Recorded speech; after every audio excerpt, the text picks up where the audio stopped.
سلام، وقت همگی بخیر. امیدوارم حالتون خوب باشه و اوقات خوبی رو داشته باشید. من ابوالفضل خزایی هستم و امروز هم با یکی دیگه از ویدیوهامون در خدمت شما هستیم. در ویدیوی امروزمون می‌خوایم کلمپ متر زویی مدل QS9 رو خدمت شما معرفی بکنیم و بعد هم نقد و بررسی بکنیم، ببینیم این ابزار از لحاظ عملکردی به چه شکلی عمل میکنه، آیا مناسب کار ما هست یا نه، و نهایتاً هم اگر خوشتون اومد میتونید ابزار رو تهیه بکنید. امیدوارم از دیدن این ویدیو لذت ببرید، براتون آموزنده باشه. بریم ویدیو امروز رو با هم ببینیم. عزیزان، تا شما دارید این بخش مربوط به آنباکسینگ دستگاه رو مشاهده میکنید، من این نکته رو خدمت شما عرض بکنم. مجموعه مولتیران نمایندگی رسمی محصولات زویی در ایران هستند. روی تمامی ابزارالاتی که مجموعه مولتیران به شما ارائه میکنه کارت ضمانتنامه رسمی و معتبر و همراه برچسب ضمانتنامه ارائه میشه. اگر خدای نکرده یه روزی مشکلی برای ابزار شما پیش بیاد، طبق شرایط گارانتی میتونید مراجعه بکنید و ابزارتون رو تعویض بکنید.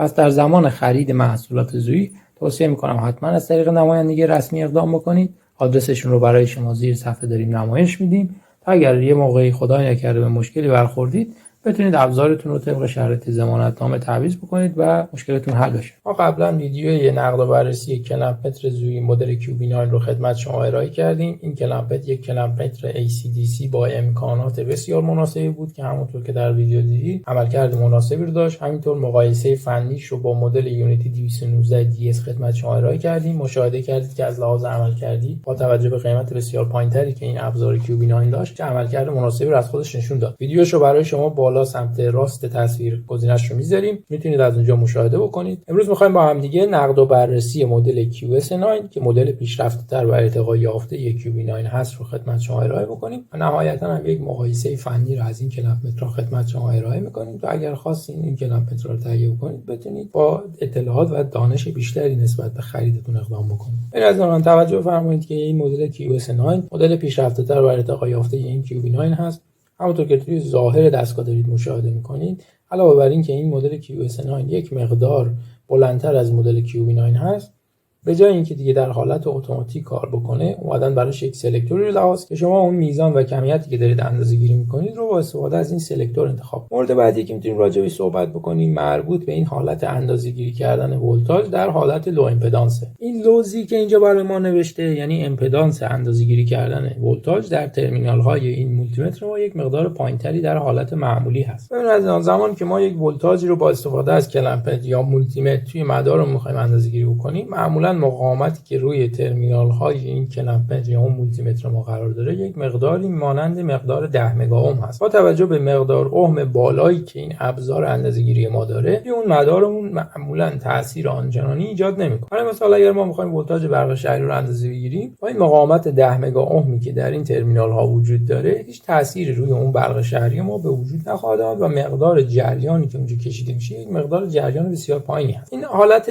اندازه‌گیری کردن ولتاژ در این امپدانس بالای ما زمانی به کار ما میاد که ما می‌خوایم تأثیری روی اون مدارمون نداشته باشیم. حالا اگر ما خواستیم تأثیری روی اون مدارمون داشته باشیم، اگر خواستیم تست بکنیم ببینیم آیا اگر ما جریانی از مدارمون بکشیم افت ولتاژی برای ما به وجود میاد، میتونیم از این حالت لو امپدانس استفاده بکنیم که مقاومت این دو تا ترمینال ما در حالت بسیار کمتری قرار میگیره نسبت به اون 10 مگا اومی که داشتیم. میتونیم این مقدار اندازه‌گیری بکنیم. زاین مولتیمتر بیارم. الان توجه میکنید که مقدار مقاومت این دو تا ترمینال ما در حالت اندازه‌گیری کردن ولتاژ در حالت معمولی به اندازه 11 مگا اوم. حالا اگر این رو روی حالت لو امپدانس قرار بدیم ببینید که این مقدار به 500 کیلو اوم تغییر میکنه. این کجا به کار من میاد؟ علاوه بر اون که گفتیم اگر زمانی باشه که ما میخوایم تاثیر جریان کشی در اون ولتاژمون رو ببینیم، زمانی که ما میخوایم یک خازنی رو تخلیه بکنیم میتونیم از این حالت استفاده بکنیم. با توجه به مقدار اوم پایینی که این حالت ما داره، ما میتونیم اون خازنمون رو با سرعت زیادی تخلیه بکنیم. پس من اگر خواستم به شارژ یک خازنی رو تخلیه بکنم، به خصوص اگر من روی تغذیه‌های سویچینگ کار میکنم که خازن‌هایی دارن که ولتاژ بالایی روشون شارژ میشه، یکی از ایمن‌ترین روش‌هایی که میتونیم اون خازن رو شارژش رو خالی بکنیم با استفاده از این روش لو امپدانس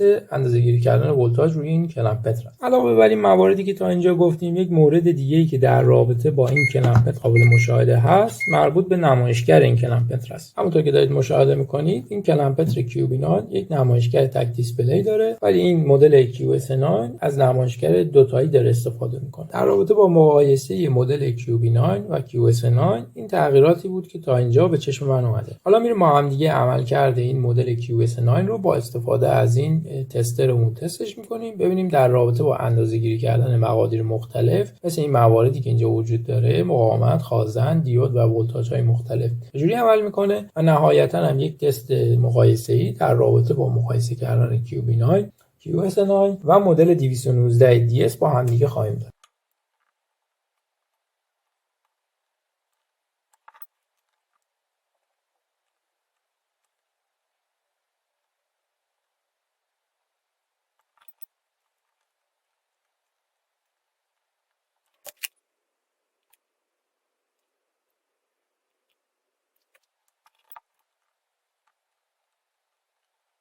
همونطور که مشاهده کردین این کلمپر تمامی تست‌های مربوط به این باکس تستمون رو با موفقیت پیش برد. البته این ولتاژهای کمتر از 1 ولت رو یک مقدار در خوندنش مداخله داشت. با توجه به اینکه این کلمپترها رنج میلی ولت ندارن، مقدار قابل قبولی هست و ما ازش خورده نمیگیریم. در رابطه با سایر کلمپترها هم قضیه به همین شکل است. اگر ما بخوایم ولتاژهای کمتر از 1 ولت رو اندازه‌گیری بکنیم، مسلماً یک مقدار خطای ناچیزی در اندازه‌گیری کردن ولتاژمون بهمون نمایش داده میشه. این از تست‌های مربوط به این باکسمون. بریم ما میگه تست جریان رو هم روی این کلمپت داشته باشیم. در رابطه با تست جریانمون من اومدم این منبع تغذیه‌مون رو تنظیم کردم روی 5 ولت 5 آمپر و خروجیش رو متصل کردم به این لود الکترونیکی. همونطور که مشاهده می‌کنید اگر من منبع تغذیه‌ام رو فعال بکنم، اینجا ولتاژ 5 ولت منبع تغذیه‌مون رو روی این دستگاه لود الکترونیکیمون مشاهده می‌کنیم. در سمت دیگه کارمون هم اومدیم این سیم تغذیه‌مون رو از داخل این کلمپتر رد کردیم. همونطور که مطلع هستید زمانی که ما با استفاده از کلمپتری میایم جریان عبوری از یک سیمی رو اندازه‌گیری می‌کنیم، این میدان مغناطیسی که دور این سیم ما به وجود اومده رو این کلمپت میاد میخونه و مقدار جریان رو اون نشون میده. با توجه به اینکه این اندازه‌گیری کردن جریان سیم ما با در نظر گرفتن میدان مغناطیسی اطراف این سیممون داره اندازه‌گیری میشه و عملاً به صورت غیر تماسی هست، علاوه بر این که یک مقدار درصد خطایی برای ما ممکنه به وجود بیاره، ما این روش رو برای جریان‌های بالا استفاده می‌کنیم که میدان مغناطیسی اطراف سیممون یک میدان مغناطیسی قابل توجهیه. حالا اگر اومدیم مثل اینجا یک سیمی رو از داخل کلمپترمون رد کردیم، به صورت یک بار از این کلمپترمون رد شده و جریانی رو اندازه‌گیری کردیم و اون جریان که اندازه‌گیری کردیم یک مقدار ناچیزی بود و این کلمپت نتونست به ما به درستی نشون بده، میتونیم از یک ترفندی استفاده بکنیم، اونم این که به جای اینکه سیممون رو یک بار از این کلمپت رد بکنیم چندین بار ردش بکنیم. برای مثال اگر یه همچین حلقه‌ای رو اینجا در نظر بگیرید، فرض بکنید این حلقه سیم ما با اندازه 10 دور پیچیده شده، ما اینو داخل کلمپترمون جا بزنیم، یک جریانی رو از این سیممون رد بکنیم، این مقداری که اینجا روی نمایشگر نمایش داده شده رو تقسیم بر تعداد دور سیم پیچمون بکنیم، جریان واقعیمون به دست میاد. ما با استفاده از این تکنیک میتونیم جریان‌های ناچیز رو هم با استفاده از کلمپتر اندازه‌گیری کنیم. زمانی که ما کلمپترمون رو روشن کردیم و در حالت DC قرار دادیم، می‌بینیم که کلمپتر ما یک مقدار آفستی رو برای ما اینجا داره نمایش میده. با توجه به اینکه این کلمپترها با استفاده از اثر حال و این میدان مغناطیسی سیما دارن این جریان رو اندازه‌گیری میکنن، این کاملا طبیعی هست، چون میدونید امواج الکترومغناطیسی اطراف ما بسیار زیاد هست و ممکنه که اندازه‌گیریمون رو تحت تاثیر قرار بدیم. زمانی که ما کلمپترمون رو روشن کردیم، یک مقداری در حالت DC روی نمایشگر نمایش داده میشه که میتونیم با استفاده از کلید رل یا کلید زیرو این مقدار رو صفرش بکنیم. بعد از اینکه این مقدار رو صفر کردیم و از نتیجه راضی بودیم، شروع می‌کنیم تستمون رو انجام دادن. الان می‌خوایم به اندازه 500 میلی آمپر از این سیممون جریان رد بکنیم، ببینیم این کلمپترهای ما به صورت اندازه‌گیری کردن چه مقداری رو به ما نشون میدن. همونطور که مشاهده می‌کنید مقدار اندازه‌گیری شده توسط هر سه تا کلمپتر تقریبا میشه گفت نزدیک به همه و میشه گفت از اونجایی که این جریانی که داریم از این سیممون رد می‌کنیم کمتر از 1 آمپر هست، ممکنه که یک مقدار درصد خطایی رو داشته باشه. حالا جریانمون رو به 600 میلی آمپر تغییر میدیم، 700 میلی آمپر، 800 میلی آمپر، 900 میلی آمپر و نهایتاً 1 آمپر. توجه فرمایید که زمانی که ما جریانمون نزدیک به 1 آمپر هست، هر سه تا کلمپر دارن به اندازه یکسان مقدار نزدیک به 1 آمپر رو نمایش میدن. میریم برای 2 آمپر،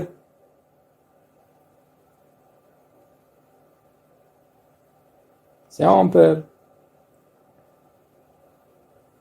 4 آمپر، 5 آمپر، همونطور که مشاهده می‌کنید الان مقدار اندازه‌گیری شده در هر سه کلمپ تقریبا نزدیک 5 آمپر هست و با توجه به اینکه ما داریم یک جریان بالایی رو اندازه‌گیری می‌کنیم، خب مسلماً این جریان 5 آمپر نسبت به رنج 600 آمپر این کلمپ یک مقدار پایینی هست. من یه خورده نمیگیرم که چرا این مقدار نمایش داده شده یه مقدار کمتری هست نسبت به اون مقداری که ما وارد سیستم کردیم. این از تست جریان مرتبط با کلمپترای ما. امیدوارم از اون نکته‌ای هم که در رابطه با جریان‌های کم خدمت رو گفتم بتونید توی کارتون استفاده بکنید و براتون مفید باشه. بریم با هم دیگه این کلمپتر QS9 رو بازش بکنیم ببینیم داخلش از چه قطعاتی استفاده کردن. حالا ما هم دیگه داریم داخل این کلمپترمون رو مشاهده میکنیم. در اینجا یک چیپ مربوط به نمایشگرمون هست، درایور دیسپلیمون هست، یک چیپ مربوط به اندازه‌گیری کردن مقادیر مختلفمون هست و در اصل DMM چیپ ما هست و یک چیپ هم اینجا به عنوان اپریشنال امپلیفایر هست که از شرکت تگزاس اینسترومنت. در رابطه با تئوری عمل کردن این کلمپتر میشه اینجوری توضیح داد که در یک سمت این گیره‌ای که اینجا قرار داره دو تا دونه سنسور اثر حال در دو سمت مختلف این گیره وجود داره. این اپریشنال امپلیفایر میاد دو تا مقدار مربوط به این سنسورهای اثر حال رو با هم دیگه مقایسه میکنه و نهایتا یک خروجی رو این چیپ DMM ما میده. این چیپ DMM ما هم با استفاده از یک سری فرمول‌های ریاضی میاد اون مقدار رو تبدیل میکنه به یک جریانی که به ما نمایش میده روی دیسپلی. پس اون میدان مغناطیسی که دور سیم که از اینجا رد شده به وجود اومده رو با استفاده از این سنسورهای اثر حال میخونن و نهایتا تبدیلش میکنن به یک مقدار جریانی که به ما نمایش داد. در رابطه با اون مقدار لو امپیدنسی که در ثبت ورودی خدمت شما توضیح دادیم، همونطور که مشاهده میکنید یکی از این مقاومت ها مقدارش 500 کیلو اومه و دو تا مقاومت دیگه که اینجا با هم دیگه سری شدن مقدارشون به اندازه 5 مگا اوم هر کدوم هست که جمعشون میشه اون 10 مگا اومی که روی مولتی مترمون با هم دیگه اندازه‌گیری کردیم و مشاهده کردیم. با توجه به اون عملکردهایی که ازش دیدیم یک کلمپتر مناسبی است به شرطی که بتونیم ازش در کارمون به درستی استفاده بکنیم و به صورت نادرست و اشتباه این کلمپتر رو دچار مشکل و خطا نکنیم. در سمت ورودی از یک PTC هم برای محافظت ورودی استفاده کردن. با توجه به رنج قیمتی که این کلمپتر داره توقع بیشتر از این ازش نمیره. توجه داشته باشید که اگر این کلمپتر رو ازش به درستی استفاده بکنید و دچار مشکلش نکنید این ابزاری است که طول عمرش از شما بیشتر خواهد. امیدوارم از دیدن این ویدیو لذت برده باشید. اگر می‌خواید ابزار رو تهیه بکنید این ویدیو به شما کمک کرده باشه که یک سری اطلاعات کاملتری نسبت به این ابزار به دست آورده باشید. من این کلمپتر رو جمعش میکنم و میبندمش و نهایتا ازش توی کارام استفاده خواهم کرد.